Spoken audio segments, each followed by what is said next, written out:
A lot of the times it's like, oh, it must be your first time in the outdoors, and oh, well done, you've done this. And it's like, no. I remember we went to Helm Crag, bless the gentleman, I don't know whether he meant it in what way he meant it, but he goes, oh wow, you know, I've seen you guys and you've made it, so well done to you, you know, it must be your first time. And I was like, no, it's not my first time actually. There's this very big misconception with veiled women within the media as well. Anyone thinking that you're not able to do something because you cover. But it's like, why can't I do this?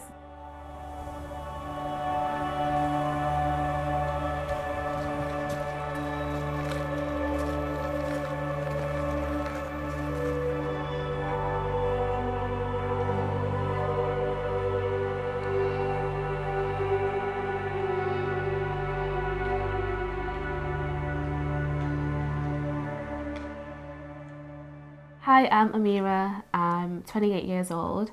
I'm a British Muslim Indian living in the UK, and as my hobbies, I love the outdoors and spend a lot of time in the outdoors, hiking, and also with my group Wanderlust Women. Hi, I'm Aysha, and I'm Amira's mum. I'm 50 years old, I'm a freelance artist, and I love the outdoors.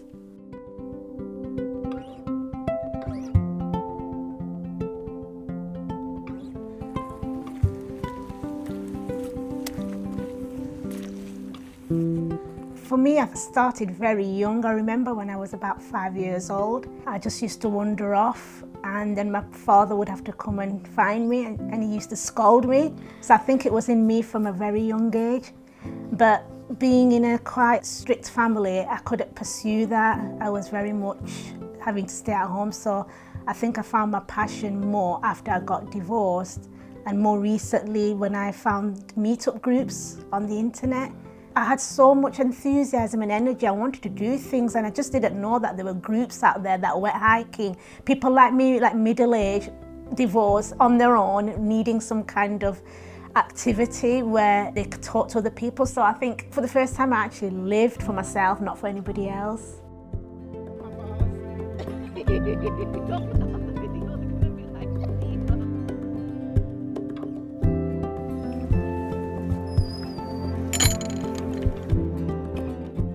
I'd suffered from like low confidence, low self-esteem, went through quite a few traumas, so the traumas sort of stay with you. So I lost myself as a person, and then throughout these past, I started finding myself again. And I've always said that I've always been the person that loves to wander. Like that's when I'm like the most myself and I've got the most confidence.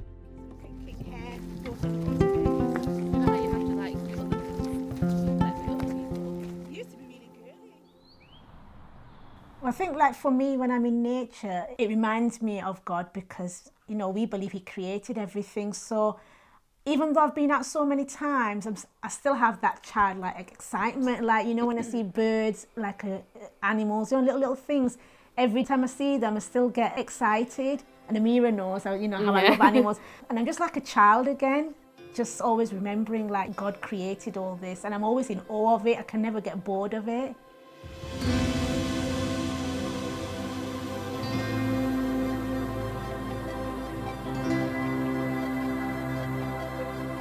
We have a 5 prayer, so we always sort of work around that, and we take our travel prayer mat with us.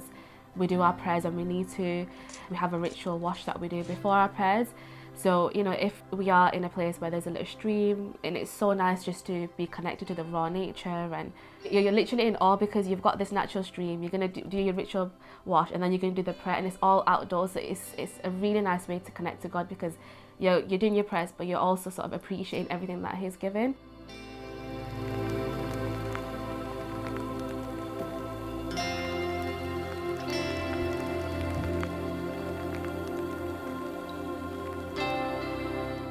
The Wanderlust Women, it came from, I named myself Amira the Wanderlust because I've always loved that word. And then I was like, what do I call the group? And then I was like, you know what, the Wanderlust Women. I made the Instagram page, and then it just blew off because I had literally over hundreds of messages, because people were like, women, Muslim, coloured people, like this is something that we're looking for. So we did our first hike after sort of the lockdown rules were eased, and that was the first large group that I did of 30 people. I've never done a group that big, so it was quite overwhelming, but it was really, really fantastic. And then we did Helm Crag in Lake District, we did gorge walking, we did sunrise walk. So we've done quite a few things. We've got so many things planned.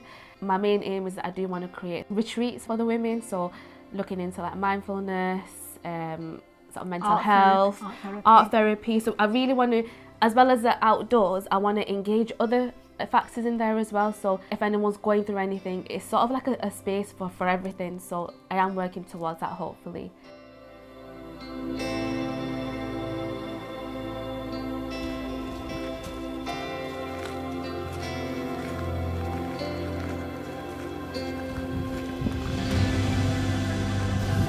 Sometimes physically, even if things are hard, I think mentally I'm so strong. I think mental strength has kept me going, because when I did Brecon Beacons, I found it so hard. And for me, at that moment, I was thinking that all the other little things you worry about are trivial.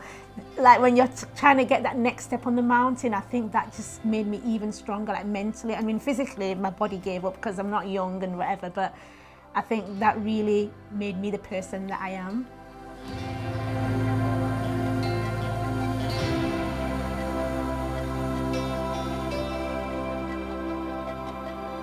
You know, if our prime ministers sort of calling us letterboxes and being saying racist comments, and that's the thing though, like each person would experience something different. So you might have not experienced that because obviously you don't wear the veil, but for me, because I wear the veil, it's a lot more different. So like I have to think about, okay, if I'm going to go here, will it be okay for me? Will I get a racial attack? Because you know, these things do happen. We can't say that they don't happen, and a lot of people have messaged me saying, you know what, we didn't know what sort of things that you face, but now they start learning. So I think if people continue to learn, if people stop listening to the media, which is just, you know, horrific in terms of what they say, and if people learn to educate that we're not what they say, then I think, you know, good things can happen.